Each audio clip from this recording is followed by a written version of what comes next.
கர்த்தருடைய நாமம் மகிமைப்படுவதாக. இன்றைக்கு நாம் தியானிக்க போகும் பகுதி ஏசாயா 6ஆம் அதிகாரம் 8ஆம் வசனம். பின்பு யாரை நான் அனுப்புவேன், யார் நமது காரியமாய் போவான் என்று உரைக்கிற ஆண்டவருடைய சத்தத்தை கேட்டேன். அதற்கு நான், இதோ அடியேன் இருக்கிறேன், என்னை அனுப்பும் என்றேன்.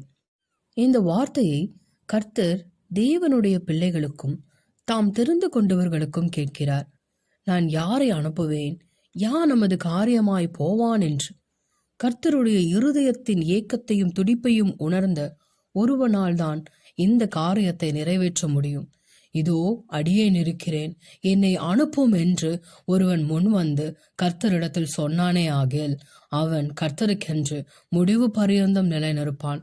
அவனுக்கென்று கர்த்தர் மகிமையான கிரீடத்தையும் மகிமையான கனத்தையும் மகிமையான ஊழியத்தையும் கர்த்தர் தருவார். தேவனுக்கென்று நீங்கள் ஒருவேளை கர்த்தருக்கென்று நான் நின்றேன், என் வாலிப பிரயாத்தில் நான் நின்றேன், அது போதும் என்று இப்பொழுது நானும் என் வீடும் என்று உங்களுடைய தேவைகளுக்காக கர்த்தரை தேடுகிறீர்களா? அப்படி அல்ல. கர்த்தர் விரும்புகிறது என்ன? கர்த்தருக்கென்று நீங்கள் எழும்ப வேண்டும். முதலில் நீங்கள் தனியாக எழும்பியிருக்கலாம், ஆனால் குடும்பமாக கர்த்தருக்கென்று எழும்ப வேண்டும் என்பது கர்த்தருடைய நோக்கமாயிருக்கிறது. பின்பு யாரை நான் அனுப்புவேன் என்று கர்த்தர் கேட்கிறார். யார் இருக்கிறார் கர்த்தருக்கென்று? கர்த்தருக்கென்று பக்தி வைராக்கியமாய் உணர்வுள்ள இருதயத்தோடு இருப்பதற்கு எத்தனை பேர் இருக்கிறார்கள்? தேவனை தேடுகிற உணர்வுள்ளவன் இந்த உலகத்தில் இருக்கிறார்களா என்று பார்க்கும்படி கர்த்தருடைய கண்கள் நோக்கமாயிருக்கிறது. ஆனால் ஒருவனாகிலும் இல்லை என்று கர்த்தருடைய வார்த்தை சொல்கிறது. காரணம் என்ன? தேவனை தேடுகிற உணர்வு மனுஷனுக்கு இல்லாமல் போவதற்கு காரணம் கடின இருதயம்.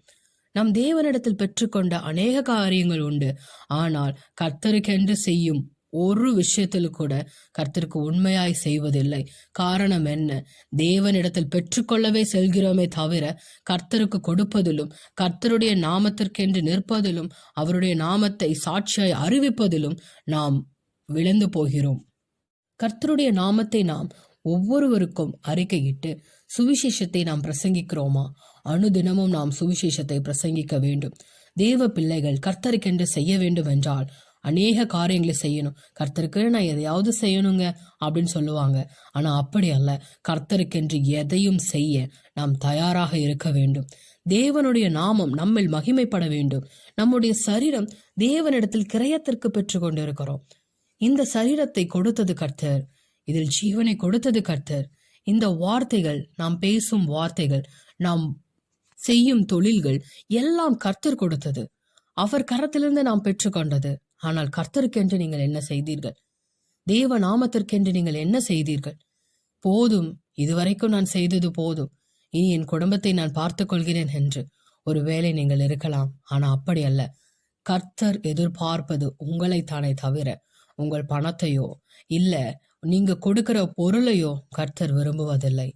நான் யாரை அனுப்புவேன்? இந்த காலகட்டத்துல வேலை ஆட்கள் கொஞ்சமா இருக்கிறாங்க, ஆனா அறுப்பு மிகுதியா இருக்கிறது. அநேக அறுப்புகள் அறுக்கப்படாமல் இருக்கிறது. அவர்களை களஞ்சியத்தில் சேர்க்கப்படுவதற்கு ஆள் இல்லை.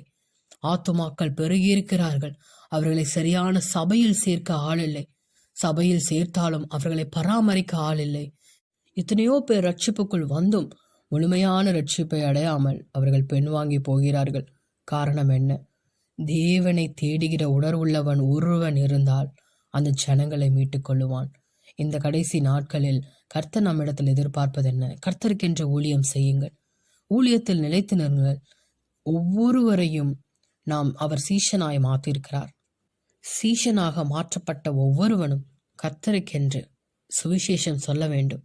நீங்கள் உலகமெங்கும் போய் சர்வ சிருஷ்டிக்கும் சுவிசேஷத்தை பிரசங்கியுங்கள் என்று அவர் கட்டளை கொடுத்திருக்கிறார். எல்லா சிருஷ்டிகளுக்கும் தினமும் தினமும் நீங்கள் சுவிசேஷத்தை அறிவிக்க வேண்டும். இவர்கள் கேட்பார்கள், கேட்க மாட்டார்கள் என்று அல்ல. நீங்கள் கர்த்தருக்கென்று வைராக்கியமாய் சுவிசேஷத்தை அறிவிக்க வேண்டும். அது நம்மேல் விழுந்த கடமை. பிரசங்கி 11ஆம் அதிகாரம் 1ஆம் வசனத்தில், உன் ஆகாரத்தை தண்ணீர் மேல் போடு, அநேக நாட்களுக்கு பின்பு அதன் பலனை காண்பாய் என்று கர்த்தர் சொல்லியிருக்கிறார். இதோ அப்படித்தான். தேவ வசனம் என்னும் ஆகாரத்தை, சுவிசேஷம் என்னும் ஆகாரத்தை தண்ணீர்கள் மேல் போடு. ஒரு நாள் அதற்கு பலன் கிடைக்கும். ஒரு நாள் அவர்கள் அறிந்து கொள்வார்கள். கர்த்தருடைய ரட்சிப்பை சுவிசேஷமாய் அறிவிக்க வேண்டும். கர்த்தருடைய இருதயத்தின் விருப்பத்தை நாம் நிறைவேற்ற வேண்டும். அவருடைய ஏக்கம் நம் இருதய துடிப்பாய் மாற வேண்டும். இத்தனை நாட்கள் நான் கர்த்தருக்கு செய்தேன், இத்தனை நாட்கள் நான் கர்த்தருக்கு செய்யவில்லை என்று ஒருவேளை இந்த வசனத்தை நீங்கள் கேட்டுக்கொண்டு இருந்தீர்கள் என்றால், கர்த்தருக்கென்று மனப்பூர்வமாய் செய்யுங்கள்.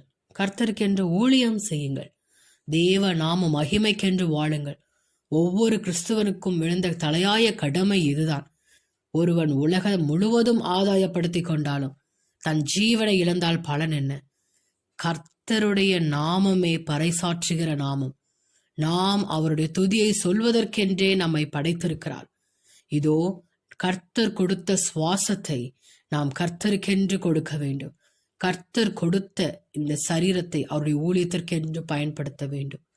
தேவ நாம மகிமைக்கென்று நாம் வாழ்வோமே எனில் கர்த்தர் உங்களை கனப்படுத்துவார். இந்த வார்த்தையின் மூலம் கர்த்தர் உங்களோடு பேசுவாராக. இயேசு கிறிஸ்துவின் 2ஆம் வருகைக்கு ஆயத்தமாவோம். ஆமேன், ஆமேன்.